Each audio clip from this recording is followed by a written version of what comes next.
Hello my dear students, आप सभी का स्वागत है मेरे इस यूट्यूब चैनल में। मैं सुरजीत शाह भोपेश्वर में एक प्रसिद्ध ट्यूशन संस्थान का संस्थापक एवं एजुकेटर आप सभी का स्वागत करता हूं फिजिक्स बाय सुरजीत के इस यूट्यूब चैनल में।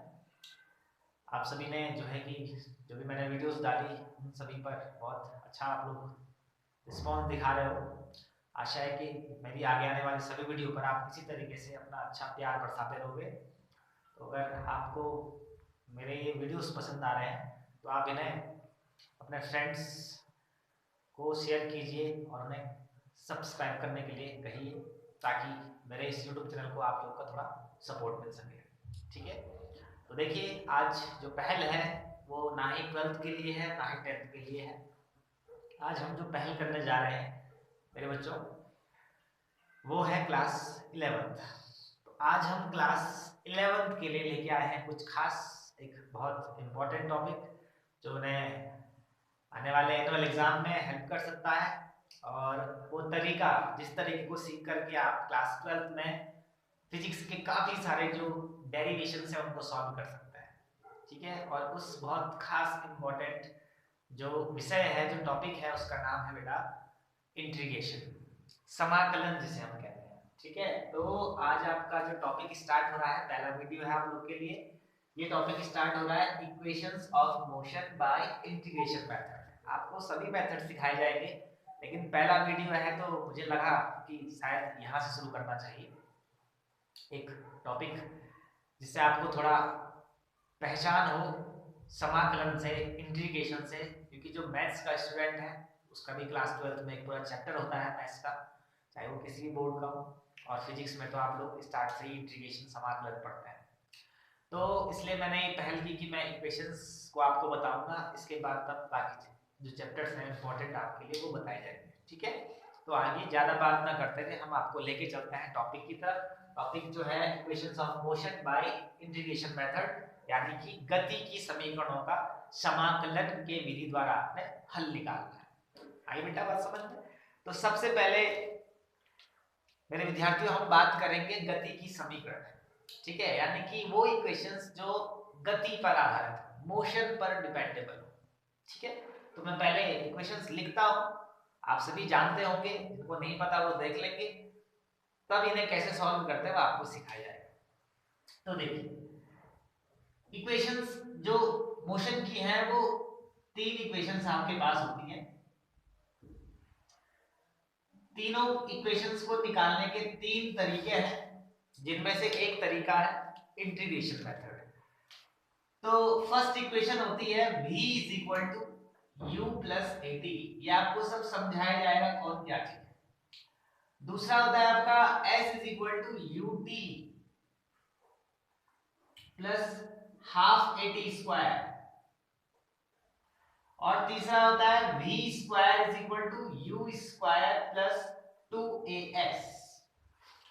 तो ये आपके पास तीन इक्वेशंस हैं। ये आपके एग्जाम में अगर तीनों की तीनों एक साथ पूछ ली जाती है तो वो 5 नंबर में भी आ जाता है, अदरवाइज 3 नंबर में एक क्वेश्चन आपके हमेशा एग्जाम में रहता है इक्वेशंस ऑफ मोशन। ठीक है भाई, कोई सा भी मेथड आपको दे सकता है, इंटीग्रेशन में से मेन मेथड है, इसलिए आपको पहले यहां से स्टार्ट करवाया जाता है। ठीक है, अब देखिए यहां पर कुछ टर्म्स यूज कर रखे हैं, v is equal to u plus a t, और इसके साथ में एक चीज और है s। पहले इन चारों के बारे में समझिए कि चार चीजें क्या है। इक्वेशन से प्लस माइनस हटाइएगा, यहां पर ये v क्या है, u क्या है, a क्या है, t क्या है और s क्या है। तो मेरे प्यारे विद्यार्थियों आपको पता है t का मतलब होता है टाइम, यानी कोई ऑब्जेक्ट है, कोई वस्तु है जो किसी टाइम में क्या कर रहा है, कोई मोशन कर रहा है, गति कर रहा है। ठीक है, u का मतलब होता है इनिशियल वेलोसिटी, प्रारंभिक वेग, यानी कि जब लगभग उसका जो विस्थापन होता है वो लगभग शून्य होता है। जैसे मैं यहां पर हूं अभी, तो मेरा डिस्प्लेसमेंट कितना है, 0 है।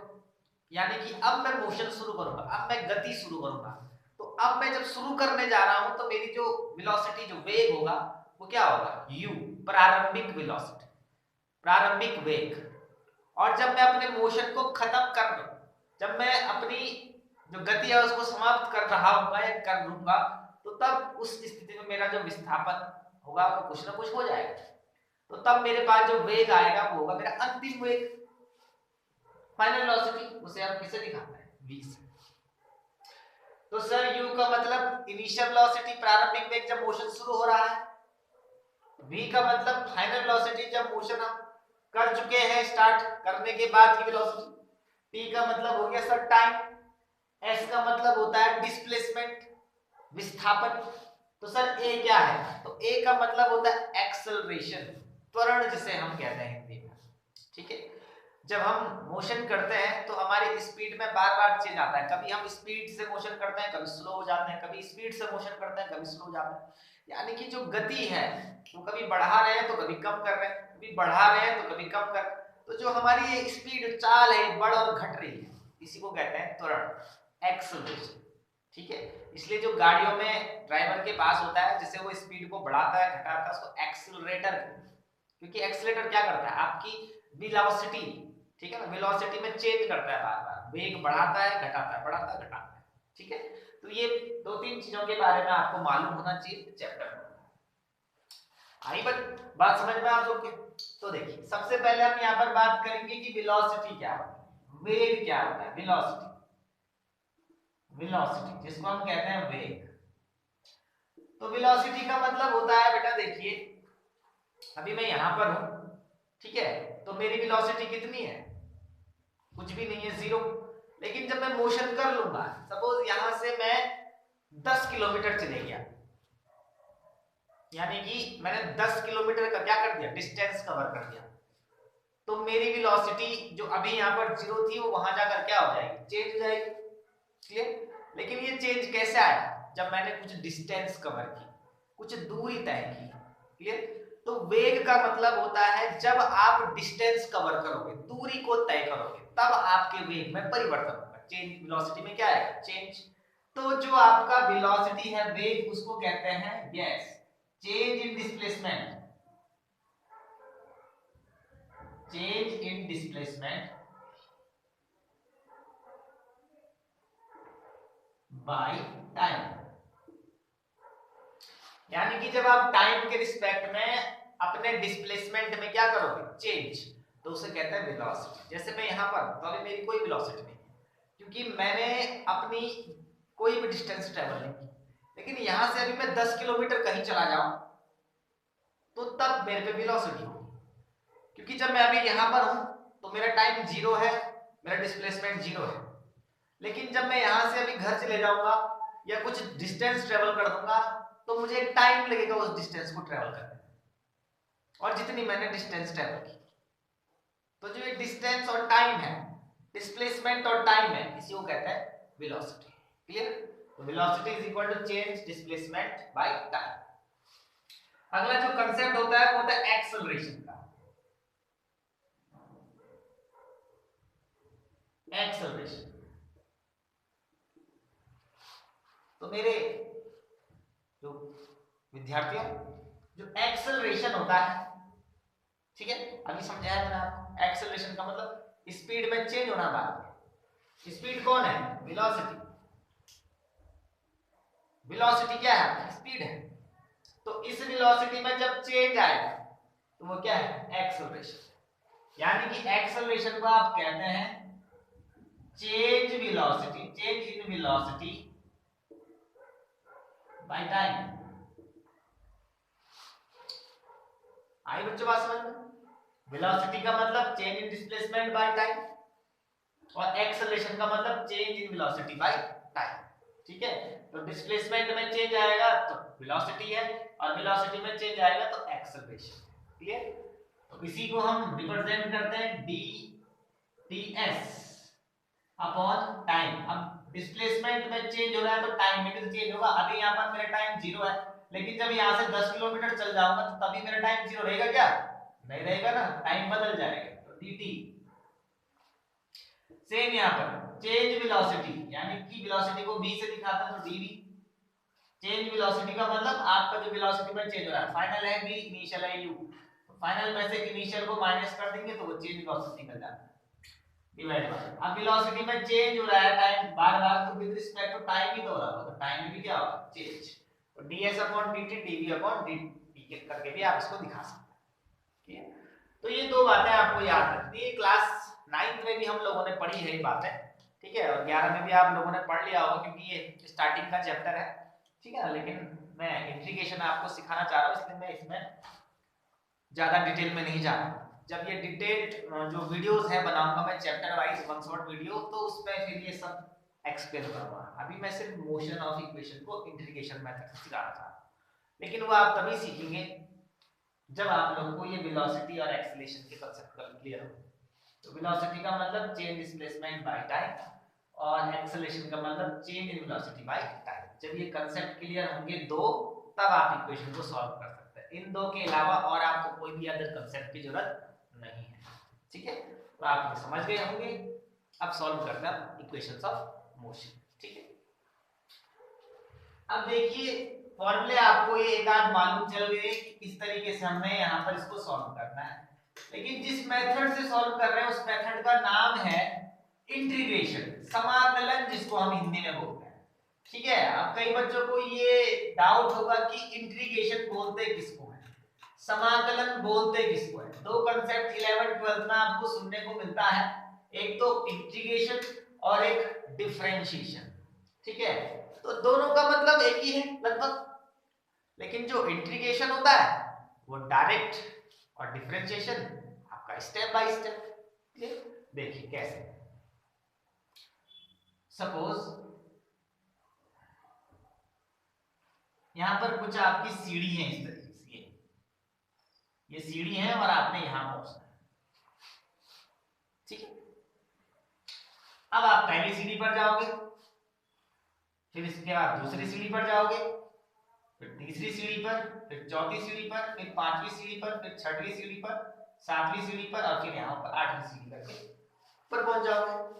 तो ये स्टेप बाय स्टेप आप चल के जो आए, तो ये डिस्टेंस ट्रेवल की ना आपने, ये टोटल डिस्टेंस। तो जब आप इसको स्टेप बाय स्टेप चढ़ करके आते हो, तो ये स्टेप बाय स्टेप का मतलब होता है डिफरेंशिएशन, एक छोटे छोटे छोटे छोटे डिस्टेंस को ट्रेवल करके आते हैं, तो ये हो गया डिफरेंशिएशन।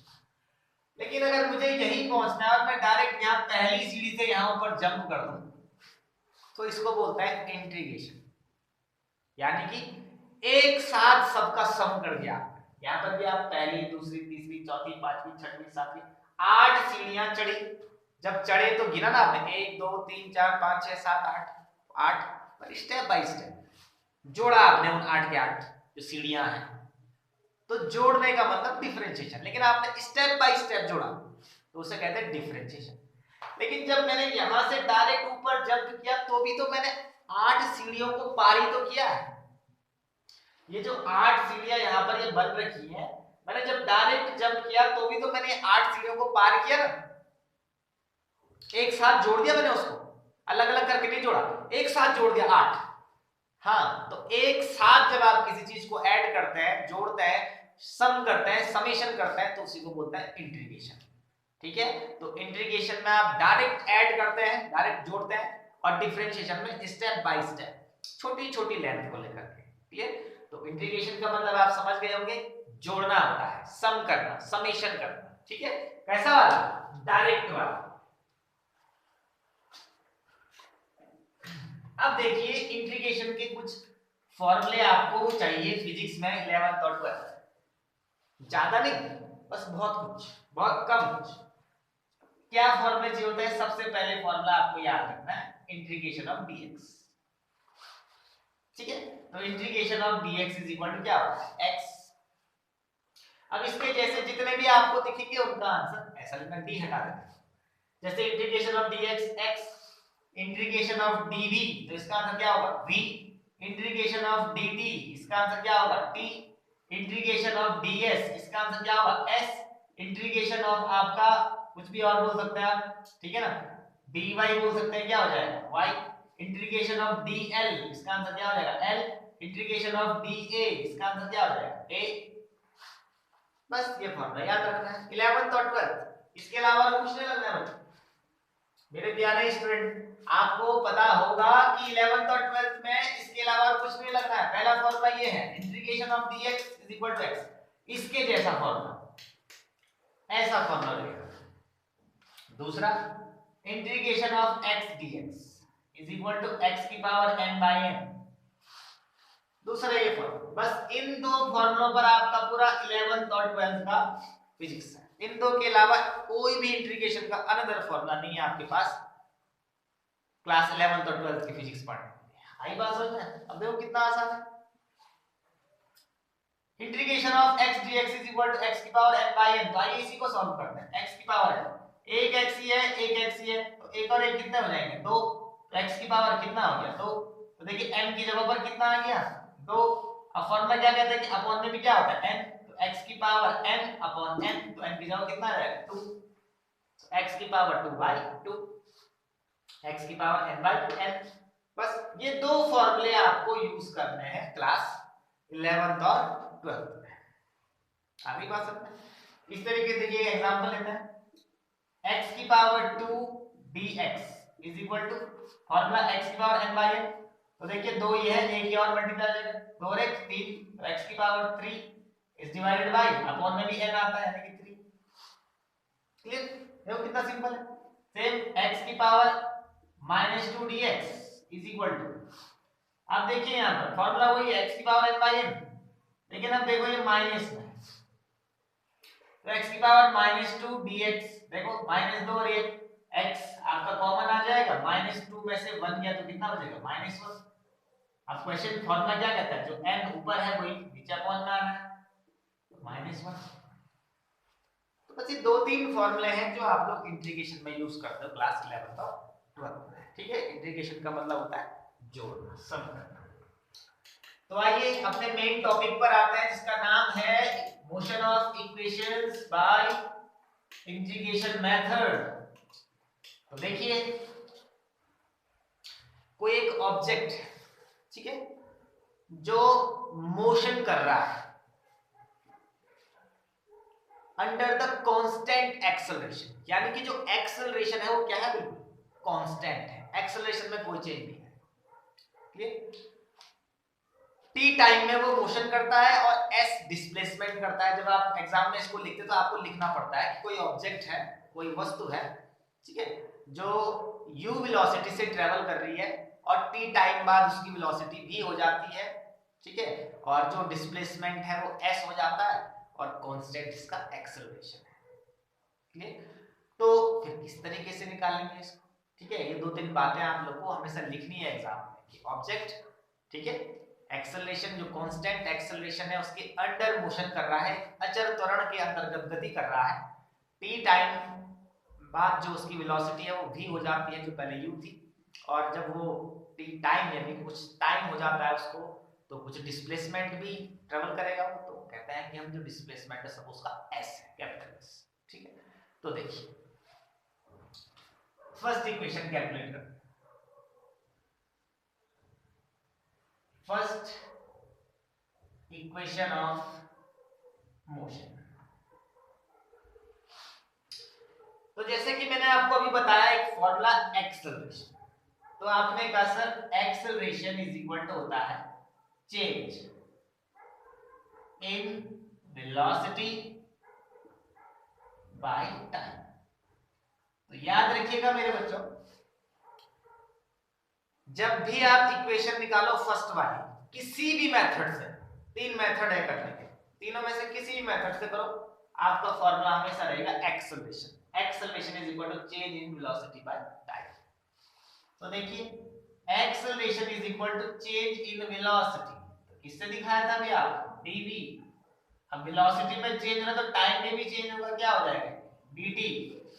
ये अब देखिए कितना आसान, dt का इंटू कर दीजिए यहाँ पे a के साथ, तो यहाँ बचेगा dv, तो dv ये बचेगा आपका इज इक्वल टू dt को a से इंटू किया तो क्या हो जाएगा? ये a dt। ये आगे बात समझ में? अब यहां से आगे क्या करेंगे सर? तो स्टूडेंट यहां से आ गई तो करना है अप्लाई इंटीग्रेशन, तो आप कहेंगे अब इंटीग्रेशन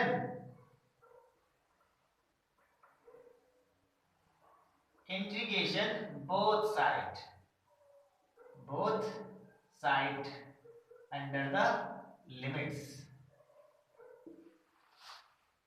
इसमें बोथ साइड आप इंटीग्रेशन करेंगे under the limits, under the limits. अब यहाँ पर मैं लिमिट्स का कंसेप्ट नहीं बताया मैंने आपको। देखिए जो इंटीग्रेशन होते हैं वो भी दो तरीके के होते हैं, एक होता है आपका डेफिनेट और एक होता है इनडेफिनेट। तो इनडेफिनेट का मतलब जिसमें कोई फिक्स वैल्यू नहीं है, इन्फिनिटी है, जिसका हमें कुछ पता ही नहीं क्या है, जो कैलकुलेटेबल नहीं है, जिसको हम कैलकुलेट नहीं कर सकते, वो है आपका इनडेफिनेट। और जो दूसरे टाइप का इंटीग्रेशन होता है उसको बोलते हैं डेफिनेट इंटीग्रेशन। तो डेफिनेट इंटीग्रेशन जो होता है वो दो फिक्स वैल्यू के बीच होता है। जैसे टाइम, तो टाइम की फिक्स वैल्यू क्या हो सकती है? अभी मैं यहाँ पर हूं तो मेरा टाइम क्या है? 0। जब मैं यहाँ से घर पहुंच जाऊंगा तो मुझे टाइम लगेगा 5 मिनट, 10 मिनट, 15 मिनट लग सकते हैं, 20 मिनट। तो उन सब टाइम को मैं टी के अंदर मेंशन कर सकता हूँ। तो टाइम की फिक्स दो लिमिट बन गई, या तो 0 होगा और या तो टी। इसी तरीके से डिस्प्लेसमेंट देखिए, मैं अभी यहाँ पर हूँ तो मेरा डिस्प्लेसमेंट कितना है? 0। लेकिन जब मैं यहाँ से घर पहुंच जाऊंगा तो भी मेरा डिस्प्लेसमेंट क्या 0 रहेगा? नहीं रहेगा। मैं यहाँ से 2 किलोमीटर गया तो मेरा डिस्प्लेसमेंट 2 किलोमीटर, ठीक है। तो वो 2 kilometre, 5 kilometre, 10 metre, 50 metre, 100 metre, वो सब एस के अंदर आ जाता है। एस मैंने एस कहा, मैंने कहा एस डिस्प्लेसमेंट किया, उसके अंदर सारे डिस्टेंस आ गए। लेकिन लोअर लिमिट क्या थी? स्टार्ट कहां से हुआ? यहाँ पर हो तो 0, फाइनल कहां पे किया? एस। तो दो फिक्स वैल्यू है। इस तरीके से वेलोसिटी, जब मैं यहाँ हूं मेरी वेलोसिटी कितनी है? u। लेकिन जब मैं घर पे पहुंच जाऊंगा मेरी वेलोसिटी कितनी जाएगी? v। होगा या नहीं होगा? तो दो फिक्स वैल्यू है ना। तो वो इंटीग्रेशन जो दो फिक्स वैल्यू के बीच होता है उसे कहता है डेफिनेट इंटीग्रेशन। क्लियर? और जिसमें हमें वैल्यू का कोई पता नहीं होता कि कितनी वैल्यू है, कोई फिक्स नहीं होता है, उसे कहते हैं इनडेफिनेट इंटीग्रेशन। ठीक है, आई होप आपको आया होगा समझ में। निश्चित और अनिश्चित समाकलन, तो ये निश्चित है क्योंकि यहाँ फिक्स दो वैल्यू रहेंगे हमेशा। तो आइए dv यानी कि वेलोसिटी का इंटीग्रेशन, ये इंटीग्रेशन का साइन है dv, वेलोसिटी का इंटीग्रेशन कर रहे हैं अंडर द लिमिट्स। तो वेलोसिटी की लिमिट क्या होती है? ये नीचे का मतलब लोअर और ये ऊपर होती है अपर लिमिट। तो लोअर का मतलब जो स्टार्ट हो रहा है और अपर का मतलब जो फाइनल हो गया। तो स्टार्ट इनिशियल वेलोसिटी से होता है, तो लोअर लिमिट हो जाएगी u, और मैं अपनी जर्नी खत्म करूंगा v पर, तो ये final velocity is equal same यहां a dt इंटीग्रेशन। देखिए यहाँ पर t टाइम के रिस्पेक्ट में हो रहा है, तो याद रखिएगा लिमिट्स किसकी लगानी है? जिसके साथ लिखा होगा d, यानी कि जिसमें चेंज हो रहा होगा। जैसे कि a है एक्सेलरेशन, तो ये कांस्टेंट है, इसमें कोई चेंज नहीं हो रहा, तो ये बाहर आ जाएगा इंटीग्रेशन से। तो यहाँ सिर्फ बचेगा dt टाइम, तो जिसके साथ d होगा चेंज, उसी का इंटीग्रेशन होगा। तो t टाइम, तो टाइम जब मैं यहाँ पर हूँ कितना है? 0। जब घर पहुंच जाऊंगा तो कितना हो जाएगा? t।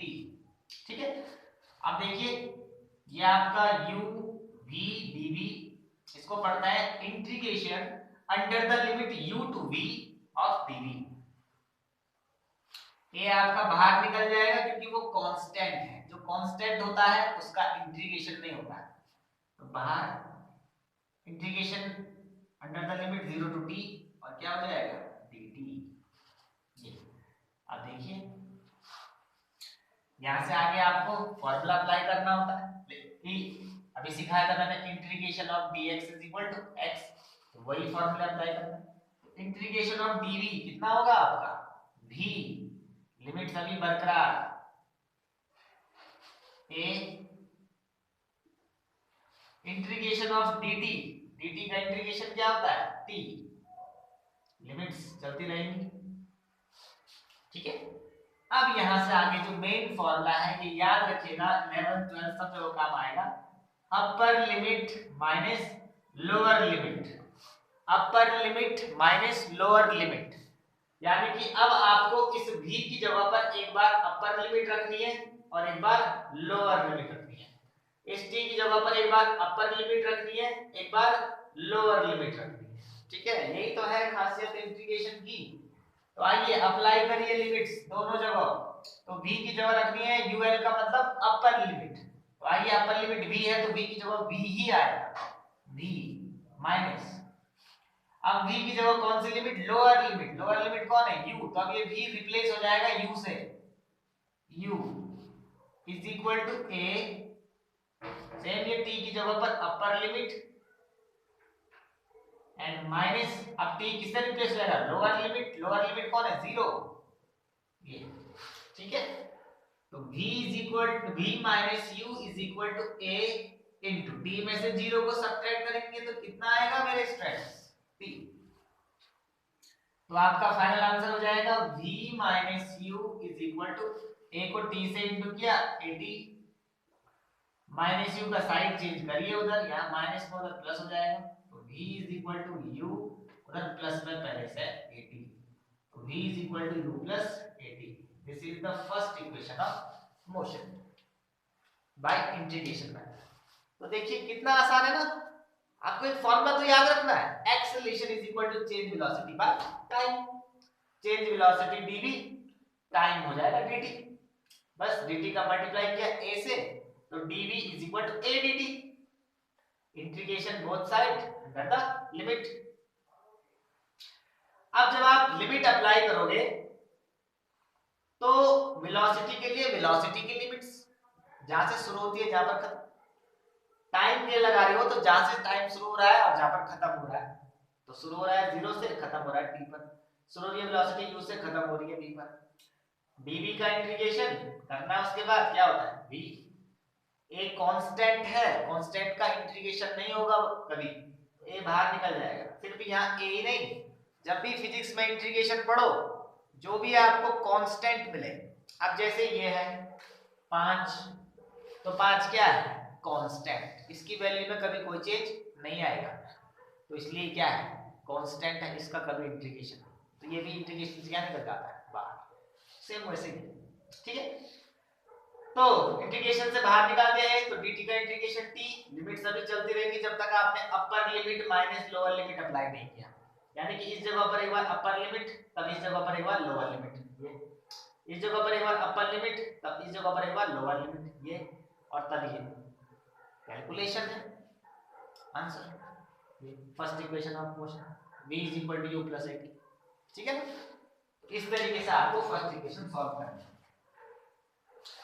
अब अगर आपको ये आ गया होगा तो अब बात करेंगे हम सेकंड इक्वेशन ऑफ मोशन, जो कि सेम ऐसे ही आसान है, देखो सिंपल से कंसेप्ट है, बस थोड़ा सा आपको ध्यान देना है और कुछ नहीं। ये टॉपिक आप लोग के एग्जाम में बार बार पूछा जाता है, हाफ ईयरली एनुअल एग्जाम सब जगह पूछा जाता है, तो इसलिए आपको पढ़ाया जा रहा है। मेरे स्टूडेंट्स अगला आपका आ जाएगा सेकंड इक्वेशन ऑफ मोशन, ठीक है। ये एस क्या है डिस्प्लेसमेंट, यानी कि ऐसा फॉर्मूला यूज करना है हमें जिसमें डिस्प्लेसमेंट आता, ठीक है। तो आपको पता है वेलोसिटी इज इक्वल टू क्या होता है विद्यार्थियों, change in displacement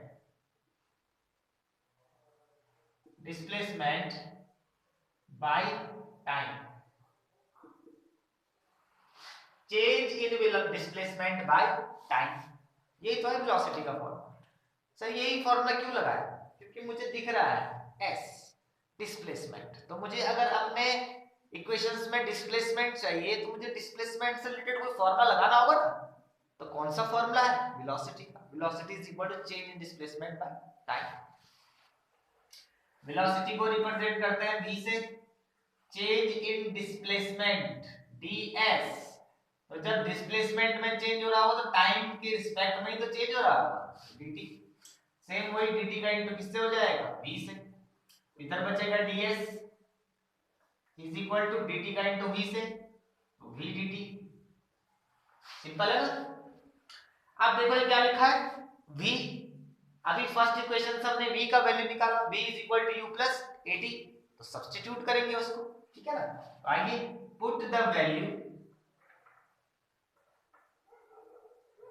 of v in equation, इसको इक्वेशन फर्स्ट नाम दे सकते हैं, इन इक्वेशन फर्स्ट। तो इस v की वैल्यू को इस इक्वेशन फर्स्ट में सब्स्टिट्यूट कीजिए। तो ds is equal to v का वैल्यू कितना है u प्लस 80 और ये क्या आ गया आपका dt। ये अब आपने क्लास 9 10th में मैथ्स पढ़ा है, अब ये बाहर वाले के अंदर दोनों जगह क्या हो जाती है इनटू। तो ds is equal to dt का इनटू u से u dt, dt का इनटू 80 से 80 dt, ये ठीक है। अब यहां से आगे क्या करेंगे सर, यहां से आगे वही तो करना है जो कर रहे हैं, इंटीग्रेशन। सेम वही statement, integration both side under the limits, integration both side under the limits. आइए अप्लाई करेंगे, इंटीग्रेशन इधर लग जाएगा इंटीग्रेशन, इसके साथ में लग जाएगा इंटीग्रेशन, ठीक है। आप देखिए ऐसे कंबाइंड भी ले सकते हैं और तब मल्टीप्लाई कर सकते हैं इंटीग्रेशन का, अदरवाइज आप अलग अलग ऐसे बांट के भी लिख सकते हैं। अब इंटीग्रेशन तो कर दिया, अब लिमिट्स देनी है। तो डिस्प्लेसमेंट अभी यहां पर हो तो डिस्प्लेसमेंट कितना है 0, यहां से थोड़ा डिस्टेंस ट्रेवल करके आगे निकल जाओगे तो डिस्प्लेसमेंट कितना हो जाएगा s। तो यानी कि जो आपका लोअर है वो 0 और अपर क्या हो जाएगा s। इस तरीके से देखिए मैंने कहा था जिसके साथ d होता है उसी की लिमिट लगती है। तो यहाँ पर है t, t किसके साथ है t, तो 0 और फाइनल टाइम t। सेम यहाँ पर t किसके साथ है t, तो 0 से t, इस तरीके से लगानी, ठीक है। अब यहाँ से आगे देखिए, आपको पता है फिर वही कंसेप्ट वही, जो कांस्टेंट है वो बाहर, तो u इनिशियल वेलोसिटी यहां पर हूं तो मेरी वेलोसिटी कितनी है, वेलोसिटी का मतलब क्या होता है चेंज इन डिस्प्लेसमेंट। तो जब मैं यहां पर हूं मेरे डिस्प्लेसमेंट में कितना चेंज आया 0, यानी कि मेरी इनिशियल वेलोसिटी क्या है 0 और 0 कैसी वैल्यू है कांस्टेंट। तो u यहां पर क्या है कांस्टेंट, तो u क्या निकल जाएगा बाहर, इंटीग्रेशन से बाहर। जो कांस्टेंट है वो कभी इंटीग्रेट नहीं होगा, 0 to t plus acceleration constant है बाहर, क्या बचेगा d dt, limit 0 to t। अब आप फॉर्मूला लगाइए ds का इंटीग्रेशन, अभी आपको सिखाए थे s, लिमिट्स चलती रहेगी जब तक लगाएंगे सॉल्व नहीं किया। u dt का इंटीग्रेशन t प्लस a। अब देखो t dt आपको सिखाए थे x dx x की पावर n बाई n, ठीक है। तो t dt तो क्या हो जाएगा t की पावर 2 बाई 2, एक t है मल्टीप्लाई हो जाएगी पावर 2 हो जाएगी बाई 2, 1 1 2 x की पावर 2 बाई 2। ये तो फॉर्मूला याद रखना है, और क्या है लिमिट 0 टू t।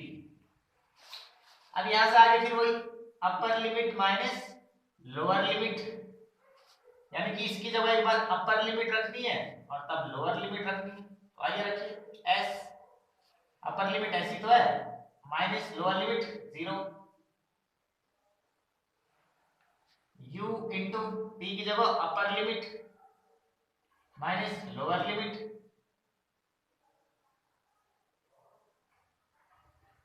t की जगह अपर लिमिट वही तो रहेगा t square by 2 minus lower limit, lower apply करेंगे 0 का स्क्वायर बाय 2, है ना सिंपल। s में से 0 सब्ट्रैक्ट करो s, u इंटू t में से 0 गया t, t स्क्वायर बाय 2, आपको पता है 0 का स्क्वायर 0, 0 में 2 का डिवाइड देंगे कितना आएगा 0। s is equal to u into t ut plus a, 0 subtract करेंगे तो ये तो बचेगा सिर्फ, s is equal to ut plus या अपॉन के 2 को क्या मैं 1/2 लिख सकता हूं, या अपॉन के 2 को क्या मैं 1/2 लिख सकता हूं, बिल्कुल लिख सकता हूं। तो ये 2 को मैंने अलग लिख दिया 1/2, क्या बचा a और t स्क्वायर, यानी कि AT²। तो यही तो है सेकेंड इक्वेशन ऑफ मोशन, ये S is equal to UT plus half AT²। हाँ अब बताइए कहाँ दिक्कत है? डिस्प्लेसमेंट चाहिए था तो इसलिए वेलोसिटी का लगा change displacement by time, velocity v change displacement ds time change होगा dt, मल्टीप्लाई किया ds is equal to vdt। ds पहले इसलिए ले रहे हैं क्योंकि s चाहिए हमको पहले। अब क्या किया, v की जगह पर जो फर्स्ट इक्वेशन ली थी निकाली थी उसका वैल्यू रखा, ये v की जगह पर u प्लस at, ये dt है उसका मल्टीप्लाई कर दोनों साइड, ये बन गया। बस यूज किया integration both side under the limits, integration जैसे ही लगा दिए देखा जिसके साथ आपका चेंज है उसके लिमिट्स लगा दी, डिस्प्लेसमेंट की लिमिट 0 टू s, टाइम की लिमिट 0 टू t और सेम यहाँ क्लियर। उसके बाद आपको बताया कि जो कांस्टेंट है वो बाहर निकल जाता है, तो u इनिशियल वेलोसिटी अराउंड 0 होती है, बाहर कांस्टेंट 0 की कांस्टेंट है, a क्योंकि ये motion he under the constant acceleration हो रहा है तो बाहर निकल जाएगा।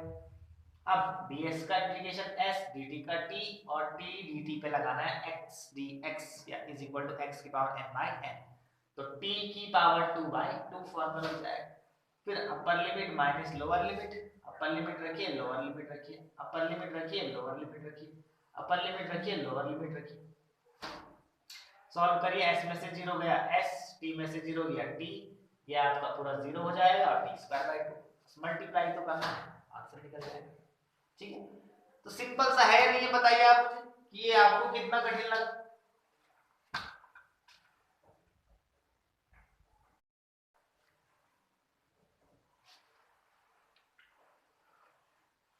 तो आई होप आप लोग को ये बातें समझ आई होंगी। ठीक है, सेकंड इक्वेशन इस तरीके से सॉल्व करना है, s equal to t plus half at²।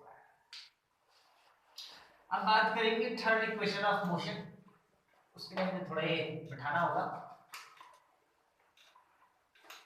तो देखिए कितना आसान है इन इक्वेशंस को सीखना, है ना?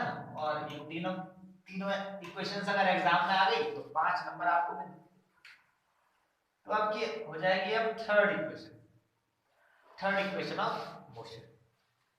अब थर्ड इक्वेशन चाहिए तो वही जो फर्स्ट इक्वेशन निकालने के लगाया था, सर क्या लगाया था? एक्सेलरेशन। हाँ एक्सेलरेशन लगाना है फिर से, तो एक्सेलरेशन इज इक्वल टू वही change in velocity by time, कि जो फर्स्ट इक्वेशन को निकालने के लगाया वही तो थर्ड इक्वेशन पे भी लगाना है, सिंपल सा, दोनों के दोनों आप याद रख सकते हैं इनको। तो acceleration a is equal to change in velocity यानी कि dv by change in time यानी कि dt, ये ठीक है। अब पहली इक्वेशन और इसमें अलग क्या है कि इसमें आपको चाहिए v², तो कैसे मिलेगा? थोड़ा दिमाग लगाना है आपको, यहां पर न्यूमिनेटर डिनोमिनेटर दोनों जगह ds का इंटू करना है, कर सकता है, न्यूमिनेटर और डिनोमिनेटर दोनों जगह ds का इंटू कर दीजिए, कोई फर्क थोड़े नहीं पड़ता है, बिल्कुल कर सकते हैं न्यूमिनेटर डिनोमिनेटर दोनों जगह। जी सर कर लिया, भी इंटू करके फायदा क्या है? तो बताएंगे आपको इंटू करके फायदा क्या, रिप्लेस कर दीजिए, इसको उधर भेजिए उसको इधर भेजिए, तो dv की जगह आ जाएगा ds बाय dt इंटू ये गए dv उधर और डिवाइड बाय ds। ठीक है, अब देखिए यहां पर ds upon dt change in displacement by time is called velocity, यानी कि ds अपॉन dt को क्या बोलते हैं? वेलोसिटी। ठीक है, यहां पर लिख देता हूं मैं, ये ds upon dt change in velocity by time is called velocity, तो इसकी जगह पर आ जाएगा v वेलोसिटी, तो एक्सेलरेशन इज इक्वल टू हो जाएगा, इसकी जगह हो गया वेलोसिटी और ये आ गया dv अपॉन ds, ये क्लियर। अब सर यहां से आगे क्या करेंगे? यहां से आगे क्या करना है? फिर वही जो फर्स्ट सेकंड में किया था, ds का मल्टीप्लाई ऊपर, तो जब आप ds का मल्टीप्लाई ऊपर करके a के साथ, तो आपके राइट साइड में बचेगा vdv, इक्वल टू इसका मल्टीप्लाई कर दो ए के साथ तो ADS कर दिया। अब वही इंटीग्रेशन बोथ साइड